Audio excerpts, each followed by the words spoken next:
Buenas noches a todos. En primerísimo lugar, agradecer al Colegio de la Frontera, especialmente a su director, a Tonatiuh Guillén, que como ya he dicho, al que conozco hace ya un buen número de años. La idea sería hacer una presentación, aunque fuera muy panorámica, del proceso de transición democrática que vivió México, y una segunda parte de reflexión de por qué el aprecio por la democracia parece estar desgastándose en los últimos años en nuestro país. Empiezo quizá de una manera anecdótica.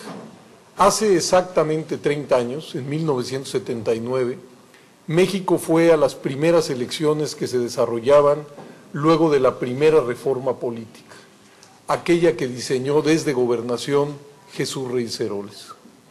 En 1979 aparecieron muchas novedades. Por primera vez en 30 años, en México se habían abierto registros para nuevos partidos políticos.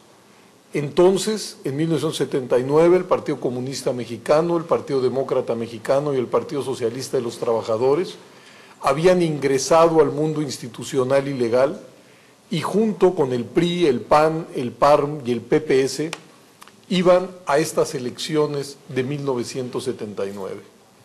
Eran los años en que por primera vez los partidos políticos considerados como entidades de interés público tenían como prerrogativa la posibilidad de aparecer en radio y televisión a través de precisamente de los programas de los partidos políticos. Hoy eso nos puede parecer muy lejano, pero en aquel momento era una inyección de pluralidad a unos medios de comunicación básicamente oficialistas, en donde los vientos de pluralismo eran prácticamente inexistentes.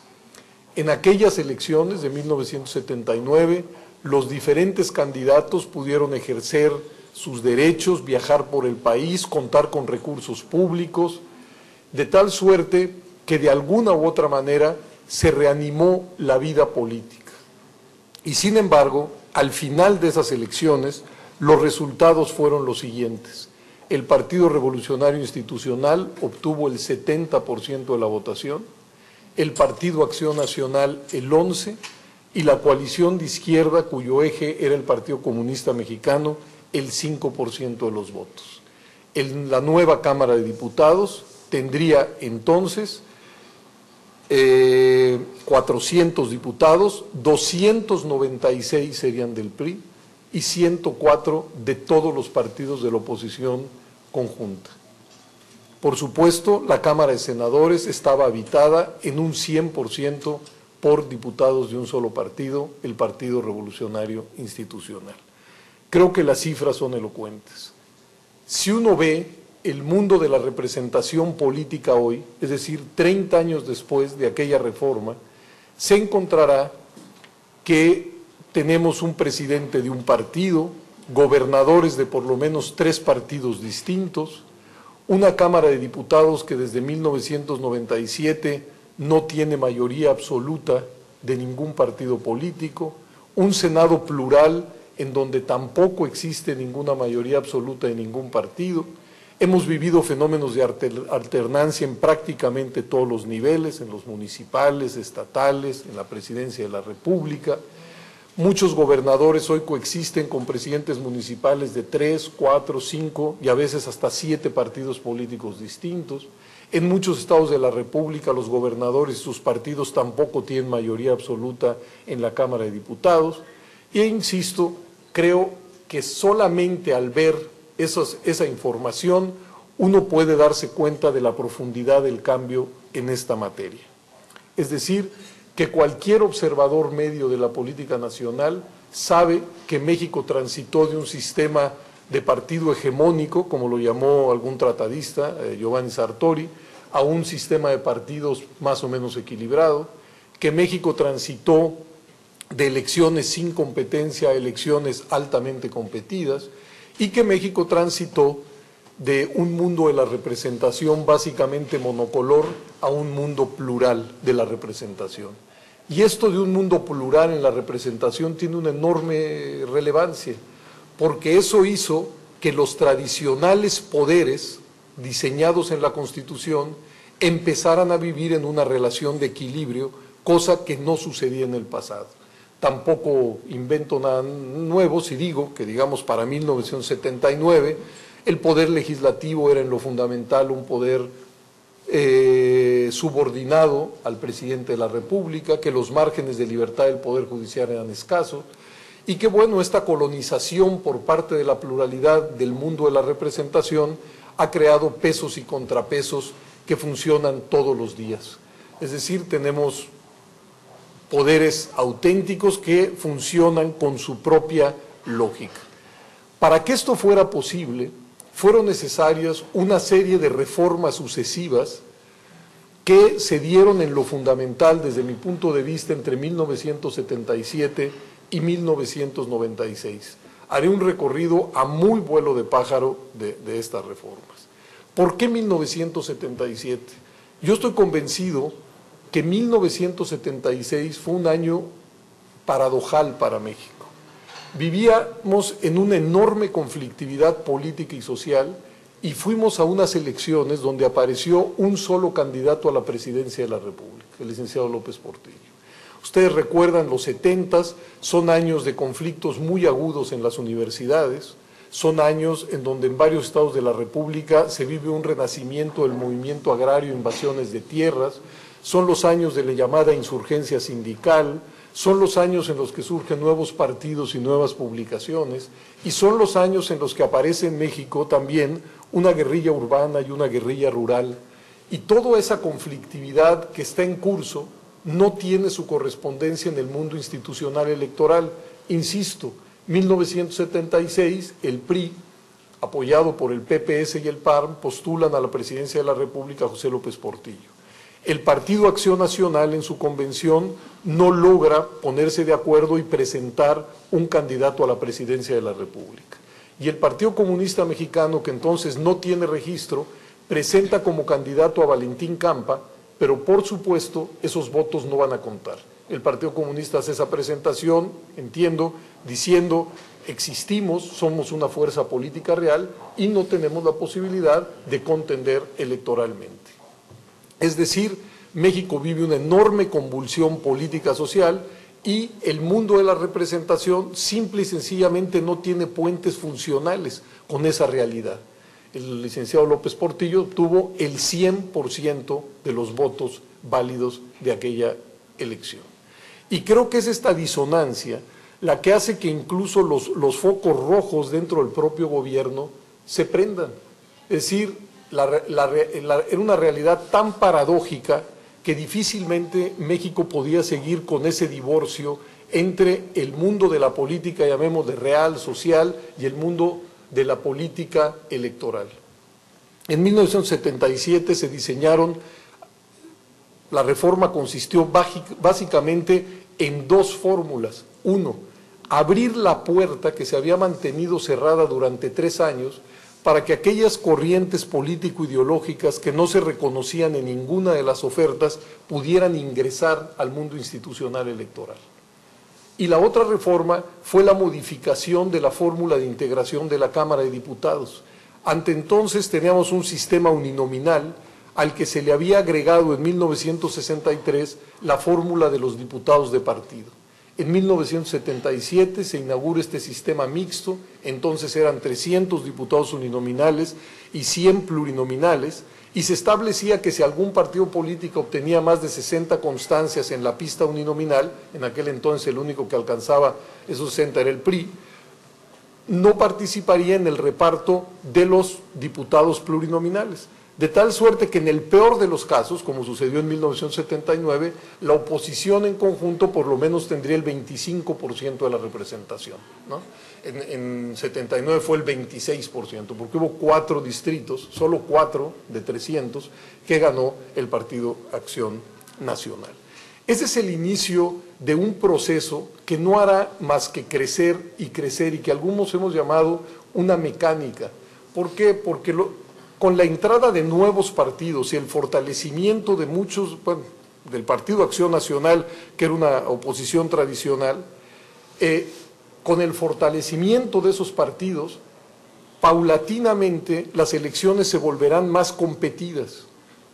Y conforme son más competidas, estos partidos empezarán a ganar algunos cargos de representación y de gobierno, primero municipales, luego estatales.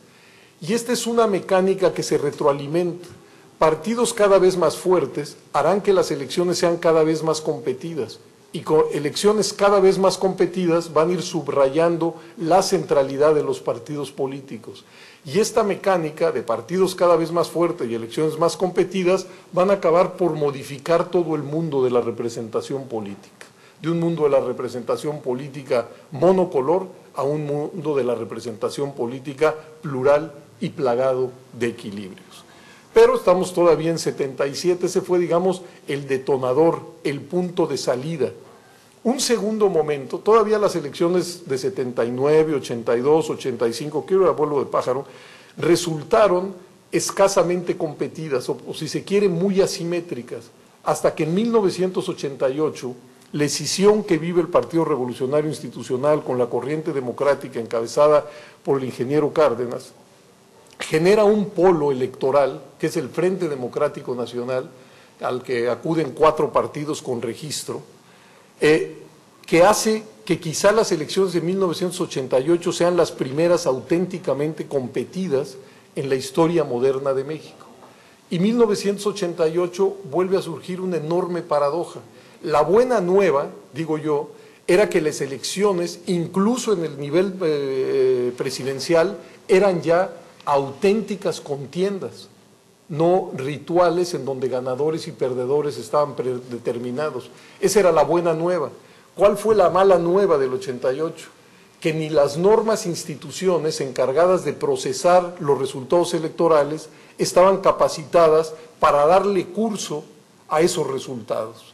Y se acuñó aquella famosa frase de que la noche de esa misma elección el sistema cayó con Y y cayó con doble L, ¿no? Cayó y cayó. Lo cierto es que no había las condiciones ni normativas, ni institucionales, ni materiales para que esos resultados fueran procesados con transparencia, con veracidad y que las elecciones dieran un resultado que legitimara a las nuevas autoridades. Es por eso que luego de 1988 es necesario emprender una nueva reforma que es la que crea las nuevas instituciones en materia electoral. En 89-90 se lleva a cabo una reforma de gran calado que deja a un lado a la vieja Comisión Federal Electoral y crea el Instituto Federal Electoral, y es también la reforma que crea el Tribunal Federal Electoral, es decir, el inicio de una vía jurisdiccional para desahogar los litigios de este carácter. Hubo todavía reformas, además del 89, 90, en 93, en 94, y quizá la más abarcante fue la de 1996, una reforma que además tuvo la característica de, en su primera fase, ser aprobada por todos los partidos políticos que tenían asientos en el Congreso. Y para decirlo de manera muy telegráfica, esa reforma fue muy abarcante porque la agenda que desahogó prácticamente tocó todos los temas que estaban sobre la mesa. La recuerdo de manera muy telegráfica para ustedes. Un primer tema era el de los órganos y procedimientos electorales. Y ahí el valor que había que rescatar era el de la imparcialidad. Esa reforma del 96 es la que hace de que el Instituto Federal Electoral salga el secretario de Gobernación como presidente del Consejo General del IFE. Pero es también la reforma que hace o que señala que los partidos políticos tendrán una representación idéntica en el Consejo General, tendrán derecho a voz, pero no tendrán derecho a voto. Y es también la reforma que establece que los únicos que van a tener derecho a voz y voto en el Consejo General son 8 consejeros electorales y un consejero presidente que tienen que ser electos por la Cámara de Diputados a través de mayorías calificadas. ¿Qué quiere decir esto? Que como ningún partido político ya para entonces tenía ese número de votos, la ley inducía a los grupos parlamentarios a llegar a acuerdos para nombrar a esos consejeros electorales que, insisto, serían ya los únicos que tendrían voz y voto en el Consejo General. Es la reforma también donde se establece que los consejos locales que se instalan al inicio de los procesos electorales serían electos por el Consejo General, que los consejos locales elegirían a los consejos distritales. Es la reforma donde se establece que en las mesas directivas de casillas habrá un presidente, un secretario de escrutadores que van a salir de un doble proceso de insaculación y de capacitación. Y es una reforma, digamos, que lo que trata de hacer es limar todos los eslabones del proceso electoral para que el mismo pueda ser visto como un proceso imparcial. Es la reforma también donde el tema fundamental es el de las condiciones de la competencia. Yo sostengo que para 1991 y 1994 el IFE contó correctamente los votos, pero incluso el presidente Zedillo reconoció en su momento que las condiciones en las que había transcurrido la campaña en donde fue triunfador eran condiciones de la competencia muy asimétricas. Pues bien, los legisladores del 96 tomaron dos palancas muy poderosas para tratar de equilibrar el terreno de juego. Esas dos palancas son el dinero y el acceso a los medios masivos de comunicación. En materia de financiamiento se estableció la preeminencia del financiamiento público sobre el privado, se multiplicó el financiamiento público de manera muy espectacular. Se estableció que el 70% de los recursos se repartiría de manera proporcional a los votos que los partidos habían logrado en la elección pasada y 30% de manera igualitaria. Se estableció igualmente topes a los gastos de campaña, se refrendó lo que ya estaba prohibido desde antes, que los partidos recibieran dinero de las instituciones públicas, de empresas mercantiles, de las iglesias, del extranjero, incluso de los mexicanos en el extranjero. Se multiplicaron las facultades fiscalizadoras del IFE, es decir, por la vía del dinero se trató, uno, de equilibrar las condiciones de la competencia, dos, de transparentar el flujo de los recursos a los partidos y tres, de que los partidos no fueran dependientes ni de los grandes grupos económicos o peor aún, de grupos delincuenciales. Y creo que a partir de 1997 las condiciones de la competencia han sido en México mucho más equilibradas que lo que fueron, digamos, en el pasado inmediato. La tercera parte de esta reforma fue la creación del Tribunal Electoral del Poder Judicial de la Federación, ahora sí integrado al propio Poder Judicial. Sus magistrados eran a partir del 96, serían electos a propuesta de la Suprema Corte de Justicia en ternas por mayorías calificadas en el Senado. Antes participaba en su nombramiento el presidente de la República, eso se dejó también a un lado. Pero lo más importante, digo yo, más allá del nombramiento de los magistrados, más allá de quedar adscritos al Poder Judicial, fue que se estableció que serían la última palabra en la materia. Todavía las elecciones de 1994, ustedes quizá recuerden, fueron calificadas por un colegio electoral, es decir, por los propios diputados que calificaban la elección. A partir de 96 la calificación de las elecciones sería estrictamente jurisdiccional, es decir, en materia de justicia electoral, 96 fue un cambio también muy poderoso. En materia de la integración de la propia Cámara de Diputados y Cámara de Senadores hubo modificaciones, se estableció, eso ya venía de antes, que serían 300 y 200, y se estableció que entre votos y escaños no podría haber una diferencia mayor del 8%. Y es por eso que a partir de 1997, seguramente ustedes han oído que el reto de los partidos es obtener más del 42.1% de los votos. Eso les daría la mayoría absoluta en la Cámara de Diputados. Pero la verdad es que ni en 97, ni en 2000, ni en 2003, ni en 2006, ni en 2009, nadie ha alcanzado esa proporción de votos y por ello desde 1997 hasta la fecha ningún partido en singular tiene mayoría absoluta en la Cámara de Diputados. En 96 también se modificó la fórmula de integración del Senado, queda como ahora saben, 2 para la mayoría en cada estado, 1 para la primera minoría, una lista nacional de senadores, lo cual ha hecho también del Senado una institución que recrea de mucho mejor manera la pluralidad y desde el año 2000 hasta la fecha tampoco ningún partido tiene mayoría absoluta. Y podría seguir, no me extiendo más, fue la reforma del gobierno del DF en 1996, es decir, a partir del 97 se elegiría el jefe de gobierno del Distrito Federal y a partir del 2000 los jefes delegacionales y la asamblea que era de representantes se convirtió en asamblea legislativa, etcétera, etcétera. Es decir, una reforma realmente abarcante. ¿De qué se trataba toda esta operación? Bueno, yo creo que en lo fundamental de aclimatar entre nosotros la coexistencia de la pluralidad política. México es un país que por su vastedad, su magnitud, no cabe ni quiere hacerlo bajo el manto de un solo partido, de una sola ideología, de una sola sensibilidad. Y de lo que se trataba es que esa pluralidad que está ahí, pues tuviera un cauce para expresarse, para recrearse, para convivir, para competir de manera institucional y pacífica. Y creo que en buena medida eso se ha logrado. Y sin embargo, aquí empiezo la segunda parte de mi exposición, y sin embargo existe un sentimiento muy extendido de desaliento y de desapego al propio sistema democrático, que incluso instituciones multilaterales como la CEPAL o el Programa de Naciones Unidas para el Desarrollo han detectado. ¿Cuáles son los nutrientes de este desafecto? Permítanme enunciar algunos y es posible que me quede corto. Primero, aunque quizá no sea el más importante, yo creo que en el proceso de tránsito democratizador se sobrevendieron expectativas. Se entendió que la democracia sería algo así como una estación terminal y una especie de sombrero de mago a partir del cual muchos de los problemas, muchos de ellos ancestrales del país, se podrían resolver.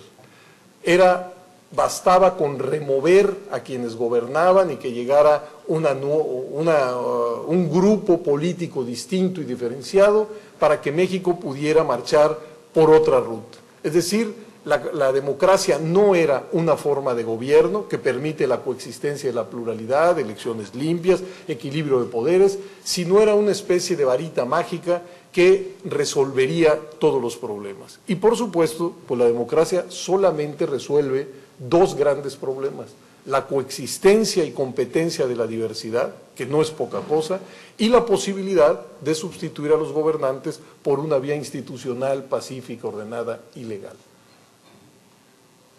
Entonces, creo que uno de los nutrientes es esta sobreventa de expectativas. Segundo, creo que también en este terreno hay una especie de incomprensión de la mecánica misma de funcionamiento de la democracia. La democracia es un sistema mucho más complejo y por ello más tortuoso para resolver los problemas de una comunidad, entre otras cosas porque no basta con la voluntad de una sola persona o de un solo poder para que los proyectos marchen, precisamente porque se han construido en el propio aparato estatal una serie de pesos y contrapesos que hacen más difícil la gestión gubernamental. Un profesor francés, Pierre Rosanvallon, dice que los problemas de la democracia están en su propia naturaleza. La democracia tiene un componente liberal muy fuerte y el componente liberal, casi por definición, su objetivo es defender al individuo de la autoridad, de tal suerte que esa pulsión es una pulsión que intenta en todo momento poner contrapesos, obstáculos, fórmulas de seguimiento a la actuación de la propia autoridad. Esa es una pulsión legítima, propiamente democrática, de cuño liberal, pero tenemos que saber que esa pulsión hace que la fórmula para gobernar sea más tortuosa y más compleja. Y este mismo profesor dice que la propia estructura democrática también genera una serie de pesos y contrapesos que hacen más difícil el gobierno democrático. ¿A qué se refieren ellos? A una preocupación estrictamente democrática que tiene que ver primero con la vigilancia, con la denuncia, con la calificación. En un sistema democrático no basta con elegir a los representantes, sean estos legisladores o presidente municipal o gobernador o presidente de la República. Se parte de la idea que además de elegirlos hay que vigilarlos, hay que controlarlos y que la mejor manera es construir una serie de instrumentos para que desde la sociedad los individuos y sus agrupaciones puedan hacer un seguimiento de su gestión. Y creo que todos vemos, o casi todos, por lo menos todos los que estamos convencidos del sistema democrático, eso como una virtud. Pero esa virtud tiene, por supuesto, su derivación en complejidades para la propia gobernabilidad. Esa vigilancia, esa denuncia, esa calificación de todos los días a lo que se hace desde la gestión gubernamental genera un circuito, un laberinto difícil de cruzar. Otro son las posibilidades de obstrucción que existen en la democracia y no en los regímenes autoritarios. Nadie pensaría que en las dictaduras algún otro poder puede hacer frente a la voluntad del dictador, en las dictaduras de derecha o de izquierda. Hay una voluntad que normalmente se impone. En democracia, por definición, el gobierno es producto de una franja de electores que le han dado su confianza, pero hay otras franjas de electores que han votado por otras opciones y que logran que sus representantes estén en los órganos de representación. Eso está en la mecánica, en el núcleo duro de la democracia. Y por supuesto, para quien esté en la oposición, la pulsión obstructora siempre estará ahí. Es decir, es un problema connatural a la democracia, no impostado, con el cual hay que aprender a vivir. Y un tercer problema, dice, vuelvo a retomar a este profesor francés, es que en las democracias consolidadas hay una cierta tendencia a la judicialización de los litigios políticos, algo que en México hace 15, 10 años era casi impensable y que hoy empezamos a vivir. ¿Qué sucede cuando un presidente municipal no está de acuerdo con lo que hace un gobernador? ¿Qué sucede cuando el presidente de la República no está de acuerdo con lo que aprobó la Cámara de Diputados? Esto no es una suposición. Hubo un presupuesto que el PRI y el PRD aprobaron en contra de la voluntad del PAN y del gobierno presidido por Vicente Fox, que acabó en una controversia de carácter constitucional. Bueno, ¿qué sucede cuando hay estas diferencias entre poderes, que en democracia son naturales? Pues que hay una vía, que es la de las controversias constitucionales o de las acciones de inconstitucionalidad, donde el Poder Judicial empieza a tomar un papel muy relevante para discernir este tipo de conflictos. En suma, ¿qué quiero decir con todo esto? Que esto que es connatural a la democracia nos puede hacer comprender por qué un sistema que genera pesos y contrapesos, un sistema que genera mecanismos de vigilancia, un sistema que genera un sistema de rendición de cuentas, un sistema que genera en muchos casos empates de fuerzas y que hay que acudir a las fórmulas establecidas en la Constitución para que a través de una vía judicial se resuelvan esos diferentes. ¿Por qué es tan tortuoso? ¿Por qué es más lento? ¿Por qué es más complicado? ¿Y por qué a los ojos de mucha gente es desesperadamente, yo lo pongo entre comillas, ineficiente? Entonces creo que además de los excesos de expectativas, otro de los problemas del desencanto seguramente tienen que ver con las fórmulas a través de las cuales funciona la democracia. Pero creo que el nutriente fundamental del desaliento, del malestar en relación a la democracia está en otro lado, no en el circuito de la política, sino desde mi muy particular punto de vista, está en lo que sucede en nuestra economía y su impacto en la sociedad. Déjenme decirlo de la siguiente manera. La economía mexicana fue una economía que creció de manera sostenida a tasas muy importantes entre 1932 y 1982. Ese fue un crecimiento muy espectacular, aunque sabemos que nunca fue un crecimiento equilibrado, sino incluso en muchos casos polarizador, pero crecimiento al fin. Pero ¿qué sí generó a lo largo de esos 50 años? Una expectativa que se cumplía. ¿Cuál era esa expectativa? Que los hijos iban a vivir mejor que los padres. Y eso es uno de los mecanismos que aceita de mejor manera esto que la CEPAL ha llamado la cohesión social, este sentido de pertenencia a una comunidad, esta construcción de un nosotros. Incluso creo que ese es uno de los elementos que nos puede explicar por qué el largo periodo en que el autoritarismo mexicano se reprodujo, pues sin conflictos, ¿no? Con algunos conflictos, pero en general, digamos, de manera más o menos institucional y pacífica. Y sin embargo, de 1982 a la fecha, estas fechas coinciden con el proceso transicional y el surgimiento de esta germinal democracia, nuestra economía o crece en algunos periodos de manera mínima se estanca o como ahora decrece. Y no es un año, no son 2 años, son ya un cuarto de siglo. Y en ese cuarto de siglo, aquella expectativa de que los hijos iban a vivir mejor que los padres, ha empezado a trocarse en su contrario, que los hijos muy probablemente tendrán condiciones materiales de vida peores que las de sus padres. Y yo creo que ese es uno de los disolventes mayores de cualquier sociedad, no de la sociedad mexicana. Y de ahí una de las fuentes más importantes de este malestar, de este mal humor contra los partidos, contra los políticos, contra los parlamentos, que son al final de cuentas 2 instrumentos del sistema democrático. De hecho, el Programa de Naciones Unidas para el Desarrollo ha hecho la siguiente pregunta, no solo para México, sino para los países de América Latina.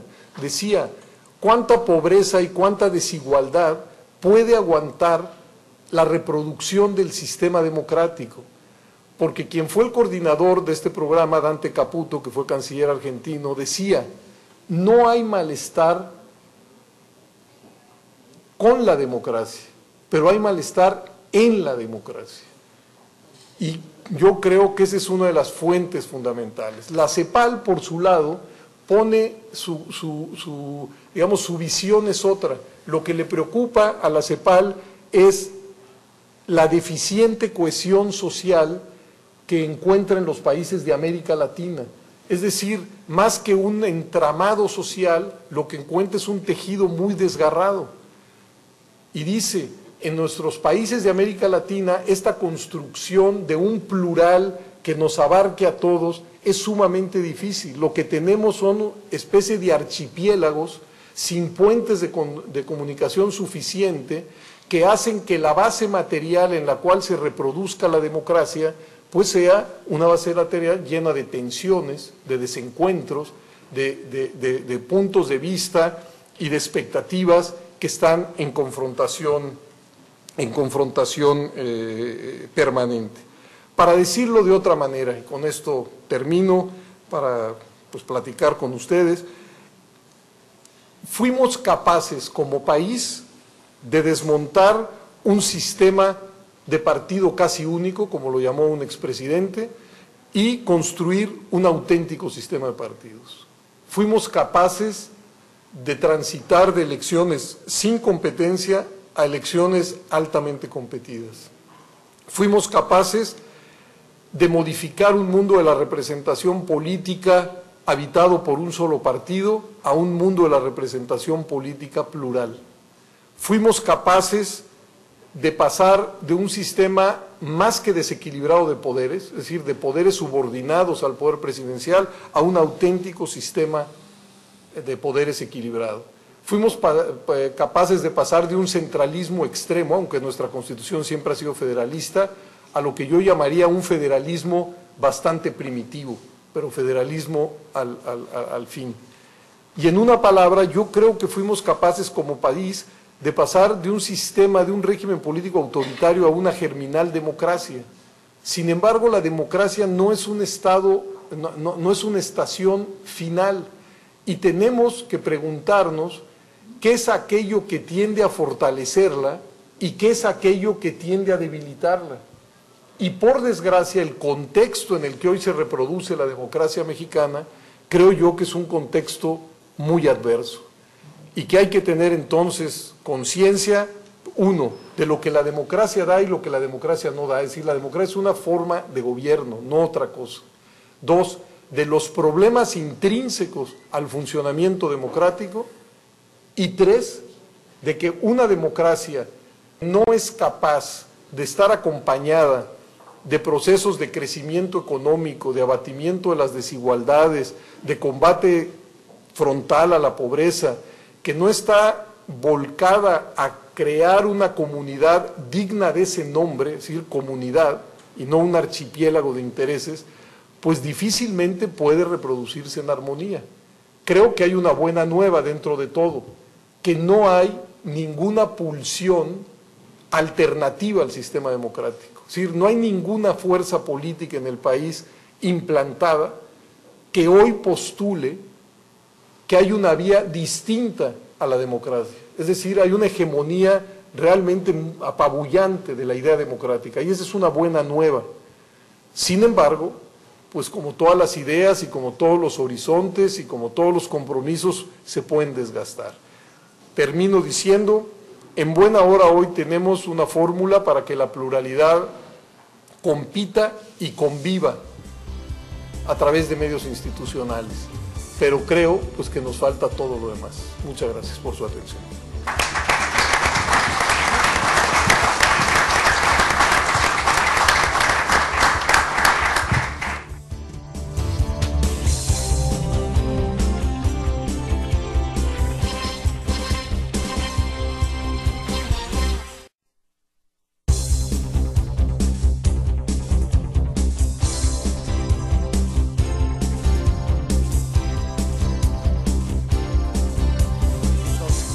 Señor Pérez Canchola, su opinión sobre estos diálogos con vino, ¿qué le pareció la exposición y qué le queda de esta charla que nos dio José Goldenberg?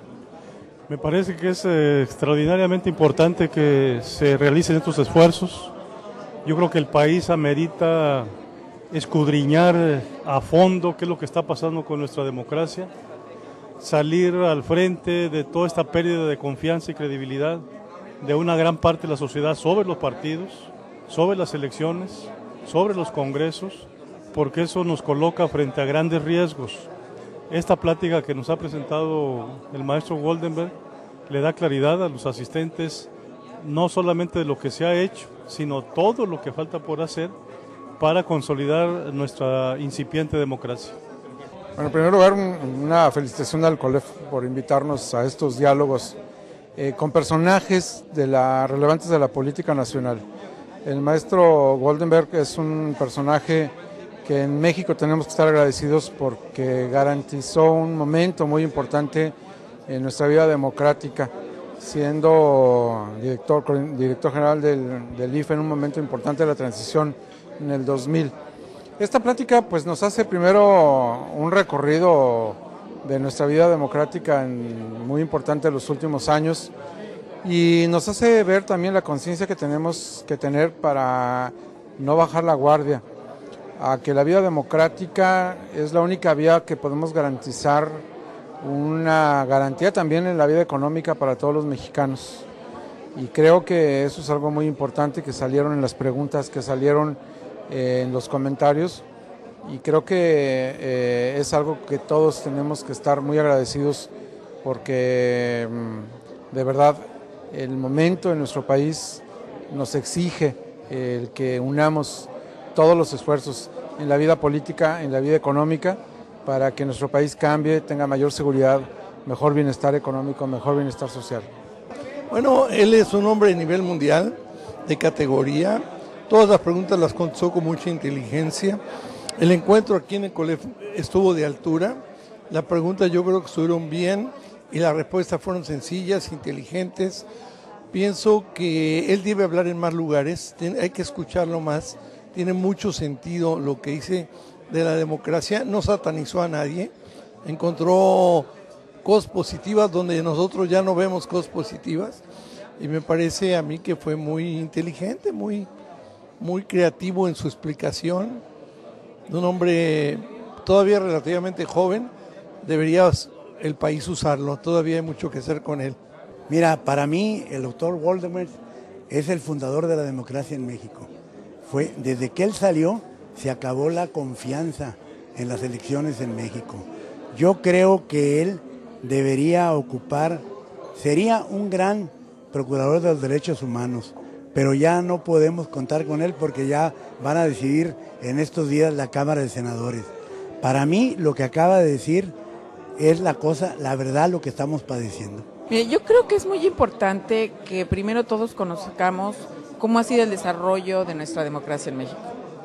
No necesariamente todo el mundo está consciente de todos los pasos que en México se han ido dando para avanzar en ese sentido, ¿no? Y en segundo, pues nos invita a la reflexión de qué es en lo que tenemos que trabajar todos todavía, ¿no? Para perfeccionar nuestro sistema. Bueno, siento que viene siendo una reconfirmación de lo que han expresado muchos otros especialistas, los que lo han hecho en el aspecto económico, en el aspecto fiscal, que es uno de los problemas que nos están agobiando mucho. Pero el tema de la democracia también ha sido muy recurrente, porque hay una cierta, aparte de la desilusión, una especie de que la sociedad civil no tiene los elementos, ni la fuerza, ni las posibilidades de poder participar para solucionar los problemas. Algo es lo que el gobierno nos dice, de que quiere que la sociedad civil participe, pero cuando lo hace hay una barrera. Y creo que es muy aleccionador el hecho de que debemos de tomar ya decisiones, la sociedad civil, de más participación y buscar un cambio, que realmente la representatividad sea, como él lo ha señalado, efectiva, que realmente represente los intereses de la sociedad. Esa es mi opinión más generalizada. Bueno, pues por supuesto habría que recapitular, habría que comprender y recordarnos que hemos tenido avances importantes en democracia en nuestro país.